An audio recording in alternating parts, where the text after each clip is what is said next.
Nous allons donc écouter la parole et l'enseignement. Nous sommes à l'enseignement numéro 23 pour aujourd'hui, concernant le sujet qui parle de celui qui ose dire qu'il est Dieu. Il a remplacé le bouc, le bélier et le taureau, qui étaient destinés pour l'expiation des péchés des enfants d'Israël, selon Lévitique 16. Dans Lévitique 16, nous voyons donc les béliers, les boucs et les taureaux pour l'expiation des péchés des enfants d'Israël, une fois chaque année. Et c'est ce schéma que nous allons vous enseigner en ce moment. En fait, j'ai déjà donné cet enseignement, mais je le rappelle aujourd'hui. Cette situation contredit directement la parole du Père Yahva, le Dieu d'Abraham, selon Deutéronome 4.2. Ne rajoutez rien et ne retranchez rien aux paroles. C'est dans Deutéronome 4.2 et aussi dans Deutéronome chapitre 13, à partir du verset 1, ou Deutéronome 12, 32. Nous allons donc lire maintenant Deutéronome 12, 32, car nous avons déjà vu autrefois le Deutéronome 4.2. Donc dans Deutéronome 12, 32, vous observerez et vous mettrez en pratique toutes les choses que je vous ordonne. Vous n'y ajouterez rien et vous n'en retrancherez rien. Voilà donc dans le Deutéronome 12, 32. Et dans Deutéronome 4.2, je vais répéter, Deutéronome 4.2, vous n'ajouterez rien à ce que je vous prescris et vous n'en retrancherez rien, mais vous observerez les commandements de Yahva, votre Dieu, tels que je vous les prescris.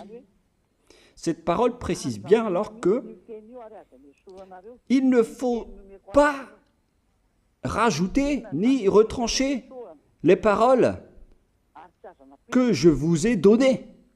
De quelles paroles parle-t-on? Nous allons lire Lévitique chapitre 16 pour voir quelles sont les lois d'expiation des péchés pour les enfants d'Israël. Les voilà. C'est dans Lévitique chapitre 16, verset 3 d'abord, pour commencer. Voilà donc ce qu'on ne doit pas changer, alors que nous avons tous su, nous avons tous vu qu'ils les ont remplacés par Jésus ou Jesus. Ce n'est pas une diffamation, nous le voyons tous. Alors que chacun réfléchisse.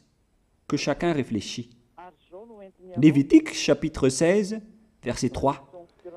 Voici de quelle manière Aaron entrera dans le sanctuaire. Il prendra un jeune taureau pour le sacrifice d'expiation et un bélier pour l'holocauste. Voilà, nous le voyons tous clairement, cette parole. Il existe donc le fait d'apporter un jeune taureau pour le sacrifice d'expiation, ainsi qu'un bélier pour l'holocauste. Verset 5. Il recevra de l'assemblée des enfants d'Israël 2 boucs pour le sacrifice d'expiation et un bélier pour l'holocauste. C'est-à-dire, en même temps, il y a un sacrifice de taureau, de bélier et de bouc. Lévitique chapitre 16, toujours, mais dans le verset 34. Ce sera pour vous une loi perpétuelle. Voilà. Il se fera une fois chaque année l'expiation pour les enfants d'Israël à cause de leurs péchés. Nous sommes déjà au verset 34 pour information. Verset 34. Voilà. Ce sera pour vous une loi perpétuelle. Quelle est cette loi perpétuelle? C'est le fait de sacrifier les béliers, les boucs et les taureaux qui vont être tués pour sacrifice, pour l'expiation des péchés des enfants d'Israël. Selon le verset 34, ce sera pour vous une loi perpétuelle. Il se fera une fois chaque année l'expiation pour les enfants d'Israël à cause de leurs péchés.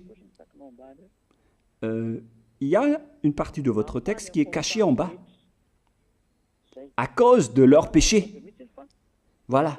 Ici, donc, c'est bien clair que l'expiation du péché qui se fait une fois chaque année pour les enfants d'Israël, qu'on ne peut ni ajouter ni retrancher, ce sont les sacrifices des béliers, de taureaux et de boucs.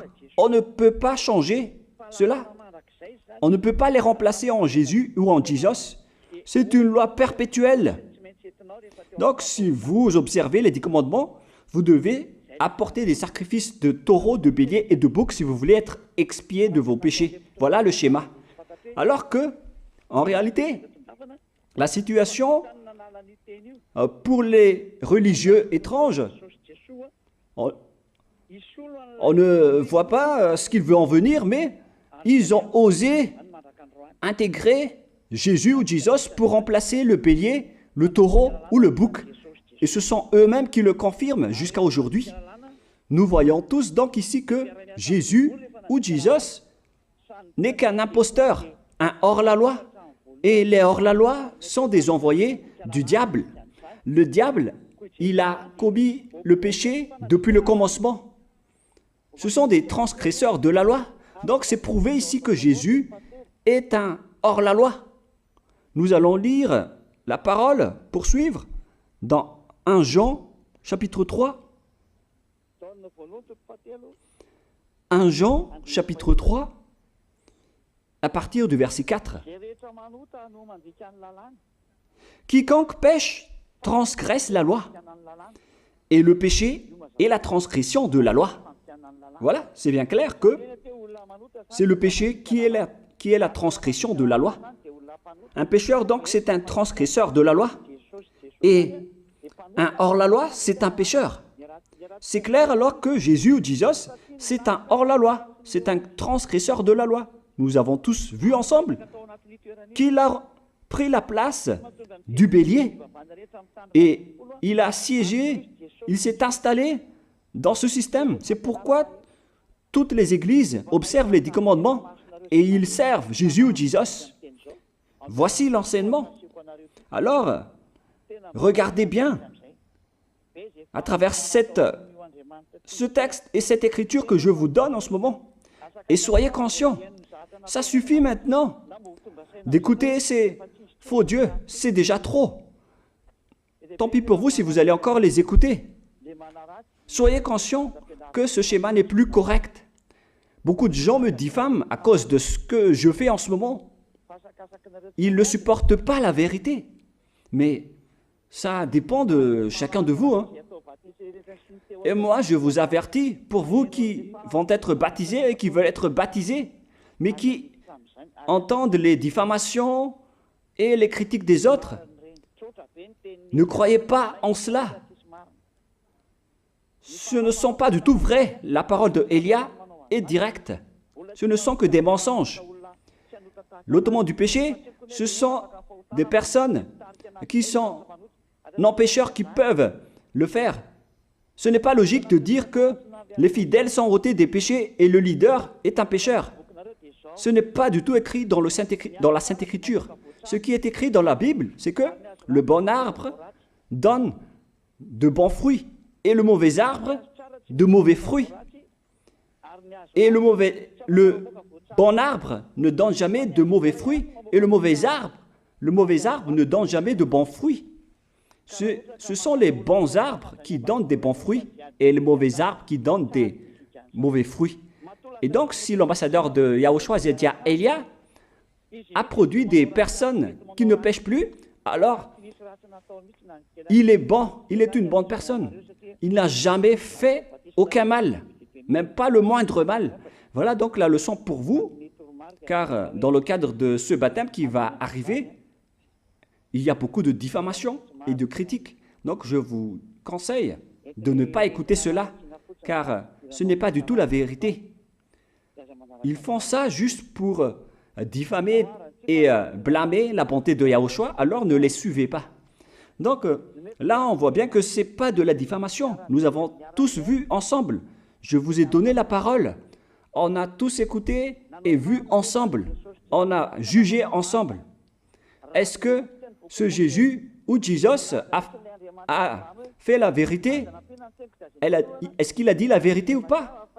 Si nous avons vu le livre de Moshe, venant du Dieu d'Abraham, qui a dit « Ne rajoutez pas et ne retranchez pas à ma parole ». Nous avons vu alors que ils ont remplacé par ce Jésus ou Jésus les sacrifices d'expiation du péché, en disant après que c'est ce dernier qui ôte les péchés. Ce n'est pas du tout vrai. Celui qui peut ôter les péchés selon les 10 commandements, c'est le bélier, ou bien le taureau, ainsi que le bouc. Ce sont ces bêtes qui peuvent ôter les péchés. Quelle est alors la raison pour laquelle les religieux sont entrés dans ce mauvais schéma? Car c'est vraiment un schéma qui transgresse la loi. Car ils ont contré bêtement le livre du Lévitique chapitre 16. Ils l'ont contré bêtement, directement. Et après, ils ont remplacé par leur faux Dieu. Un faux Dieu car c'est directement un hors-la-loi. Il a contredit le Dieu d'Abraham. Nous voyons la preuve ici qu'il a contredit vraiment le Dieu d'Abraham, qu'on appelle par le nom de Yahava et Yahushua son fils.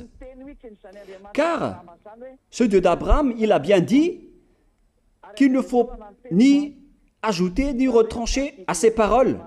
Il faut les observer car ce sont les commandements de Yahva, ton Dieu.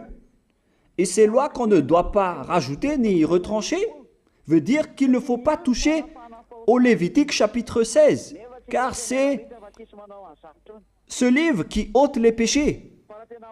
Alors que nous voyons tous que personne ne le pratique plus. Si les 10 commandements, si les prêtres et les pasteurs pratiquent bien les 10 commandements, alors ils doivent faire le sacrifice de bélier et de taureau et de bouc pour l'expiation de leurs péchés. Alors que nous voyons tous que personne ne le fait plus. Alors qu'en même temps, ils observent les 10 commandements. C'est donc de la transgression de la loi. Et en plus, ils ont enlevé le Lévitique 16 en le remplaçant par Jésus ou Jesus. C'est-à-dire qu'ils ont contredit la parole du vrai Dieu, le Dieu d'Abraham. Et est-ce que vous allez encore oser contredire cette vérité? Est-ce que vous allez encore dire que vous êtes dans la vérité, que vous êtes dans la justice? Mais qu'est-ce que vous cherchez? Vous cherchez à prier et à servir le Dieu d'Abraham.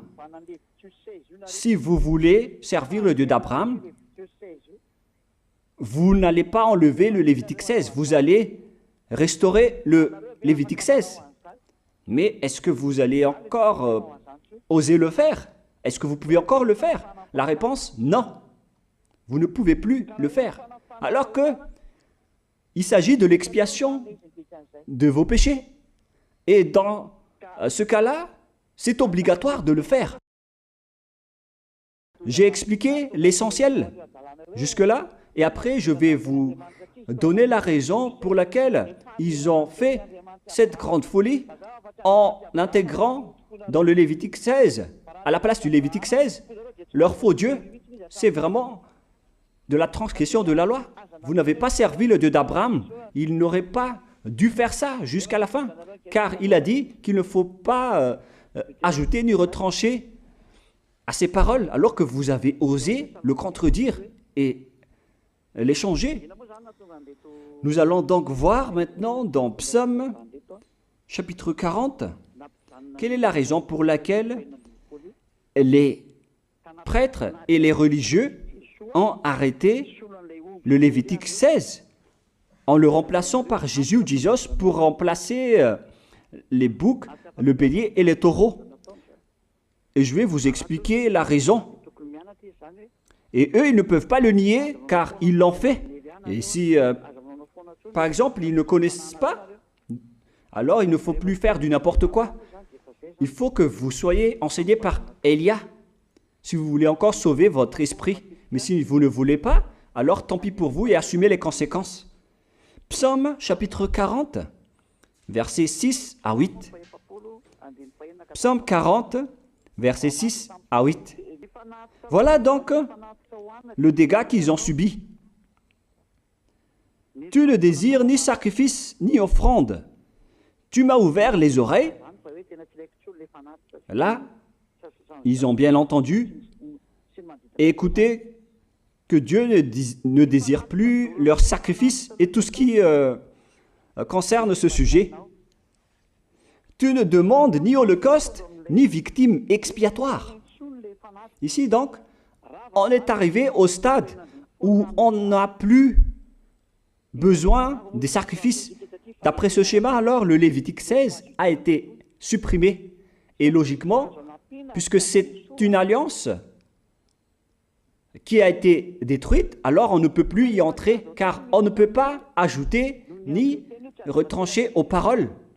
Et donc, si on ne peut pas y entrer d'après la parole qui dit qu'on ne peut pas rajouter ni retrancher, si le Dieu d'Abraham a interdit le sacerdoce, alors logiquement, vous ne devez plus y entrer. Sinon, vous allez vous autoproclamer en tant que pécheur à jamais, alors que les pécheurs et les malfaiteurs n'iront jamais au ciel des cieux. C'est clair alors que c'est devenu un sens interdit, les 10 commandements et les lois de Moïse d'après ce schéma, car c'est la relation avec le Père Yahva qui a été détruite, qui a été supprimée, car il n'y a plus d'expiation de péché pour vous. Alors vous êtes fous si vous allez encore entrer dans ce schéma. C'est pourquoi on a besoin d'une nouvelle alliance, car l'alliance des 10 commandements et les lois de Moïse ne sont plus correctes. C'est devenu supprimé, car on ne peut plus faire le sacerdoce, mais les religieux ainsi que les faux dieux, ils ne se sont pas...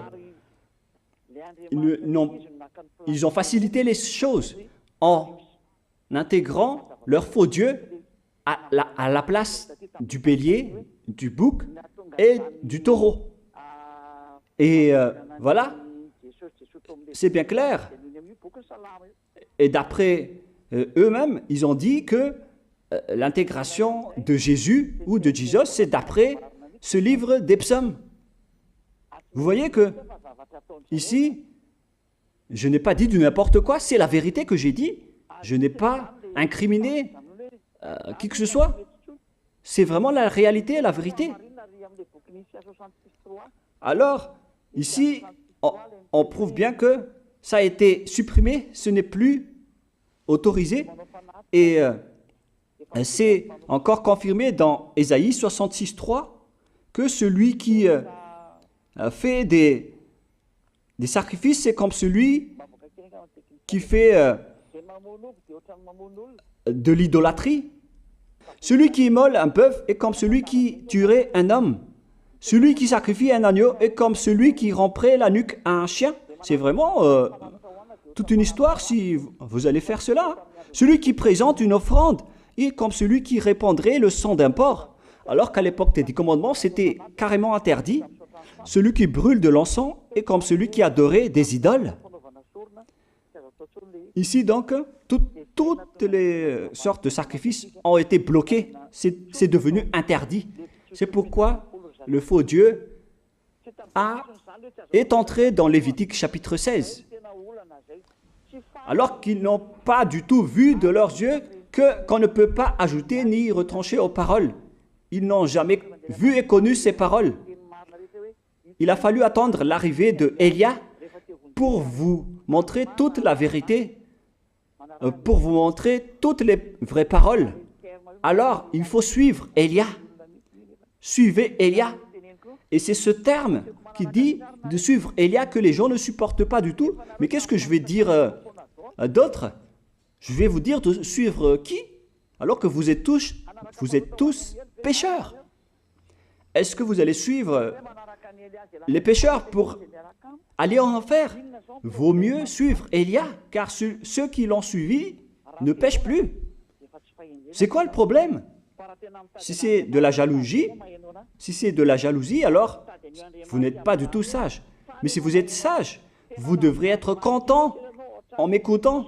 Si vous cherchez ce Dieu d'Abraham, vous devez être très content en dansant à la maison en disant « Merci Élia, voilà ce que j'attendais ».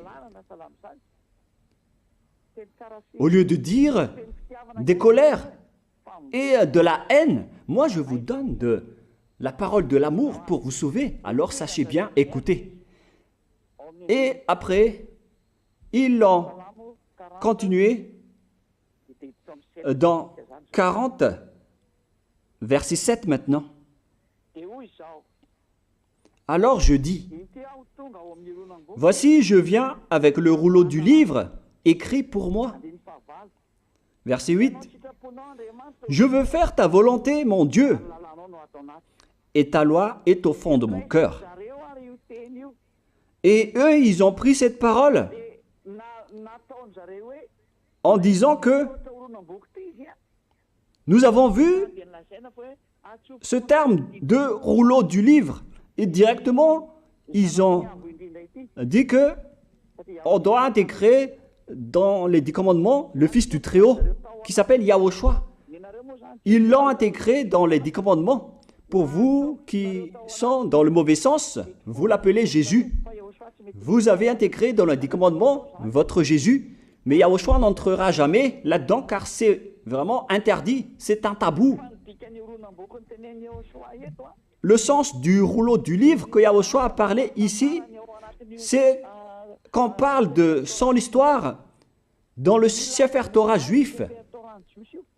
C'est-à-dire que le Sefer Torah juif a parlé de lui. Nous allons lire la parole à ce sujet. En parlant du rouleau du livre, ce n'est pas qu'il est entré dans le Lévitique 16. Non, c'est un tabou, c'est interdit. Mais il a parlé de son histoire. En parlant du rouleau du livre, nous allons lire la parole concernée à ce sujet. Selon Luc, chapitre 24, verset 44. Luc 24, 44. Puis il leur dit, « C'est là ce que je vous disais lorsque j'étais encore avec vous,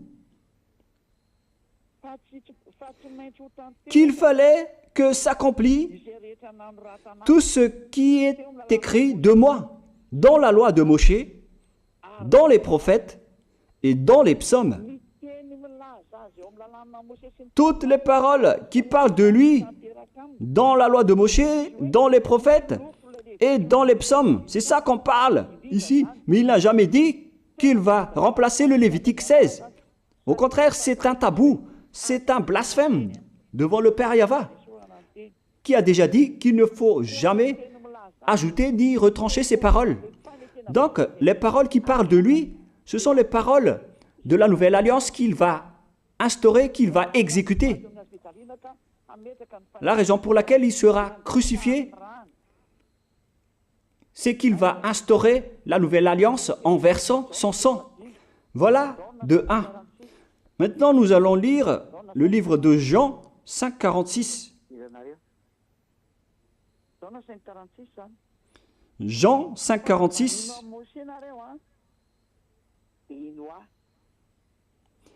Alors, car si vous croyez en Moshe, vous me croiriez aussi, parce qu'il a écrit de moi. Il a écrit à propos de Yahushua. C'est pourquoi on parle du rouleau de livre qui a écrit pour lui. Et Moshe aussi a participé à son histoire en parlant de lui. Mais ce n'est pas que on a supprimé le Lévitique 16 en remplaçant par le fils du Très-Haut. Non, ce n'est pas du tout cela. Il y a beaucoup de paroles qui a parlé de lui depuis les lois de Moshe, depuis les prophètes et depuis les psaumes. C'est pour ça qu'on parle du rouleau du livre qui a écrit à propos de lui. Mais ce n'est pas que vous allez supprimer le Lévitique 16 en le remplaçant par le fils du Très-Haut. C'est vraiment une abomination de votre part. Je vous ai donné maintenant l'explication. Il ne faut pas rajouter ni retrancher aux lois de Moshe. C'est une alliance en bonne forme qu'on ne peut pas toucher ni enlever. C'est dans Galates 3,15. Galates 3,15. Une disposition en bonne forme ne doit pas être changée ou transformée. Les lois de Moshe, c'est une alliance en bonne forme qu'on a versé le sang de Zébu en plus. Donc on ne peut ni retrancher ni rajouter. Le pire alors, c'est que vous qui êtes les fidèles de Jésus, vous l'avez intégré dans les lois de Moshe en remplaçant le Lévitique 16. On parle de votre Jésus ou Jesus. Je vous pose la question, est-ce que vous oserez dire que vous n'êtes pas pécheur à ce sujet? Car c'est vraiment de la transgression de la loi de la part de votre faux Dieu. Donc s'il est pécheur, alors logiquement vous êtes aussi pécheur. Et vous-même, vous avez dit que vous êtes pécheur. Voilà ce que vous avez fait. Et vous n'allez jamais être épargné.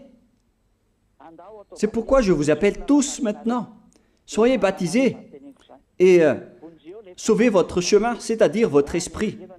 Sauvez votre esprit car il ira en enfer si vous ne le sauvez pas. Pour vous qui serez baptisés bientôt, l'explication est claire. Alors prenez une décision maintenant. N'écoutez jamais les diffamations qui sont faites par les diables. Ce sont eux qui vous empêchent d'aller vers la vérité. Ne soyez plus des poubelles dans votre conscience. N'acceptez plus cela. Il faut écouter l'envoyé du ciel des cieux, c'est-à-dire moi. Voilà l'explication. Vous avez fait du n'importe quoi avec votre faux Dieu. C'est votre faux Dieu qui a péché au commencement. Et logiquement, donc, vous avez tous aussi transgressé la loi avec lui. Et maintenant, vous êtes tous dans le péché. Et vous vous abritez dans la parole qui dit Dieu n'est pas venu pour appeler les justes, mais les pécheurs, pour se repentir. Le problème, c'est que c'est votre Dieu qui est vraiment un pécheur. Voilà le schéma qui prouve qu'il est pécheur. Donc, je vous souhaite à tous d'être bénis par Yahushua. Prions ensemble. Merci infiniment, Père Yahva, pour cette parole. Une parole qui conscientise les gens pour se retourner vers toi et pour faire rester fermes tous les enfants du Très-Haut, les personnes que tu as déjà choisies, pour qu'ils restent bien fermes dans le service, et pour ceux qui sont encore à l'extérieur, qu'ils courent vers Elia, car Elia et toi, Yahushua, vous êtes uniques. Merci infiniment, Père Yahva. Merci infiniment, Yahushua. Sauve les gens pour qu'ils soient intégrés au ciel des cieux, pour que les gens écoutent la parole, Père Yahva, Yahushua, toutes les paroles que j'ai montrées. Confirme toutes mes paroles, Yahushua et Père Yahva, pour la gloire de vos noms si saints. Merci pour ta bonté et pour ta grâce. Au nom de toi, Yahushua, je fais toutes ces prières. Alléluia, Amen. Donc, je vous souhaite à tous d'être bénis par Yahushua et à demain. Au revoir.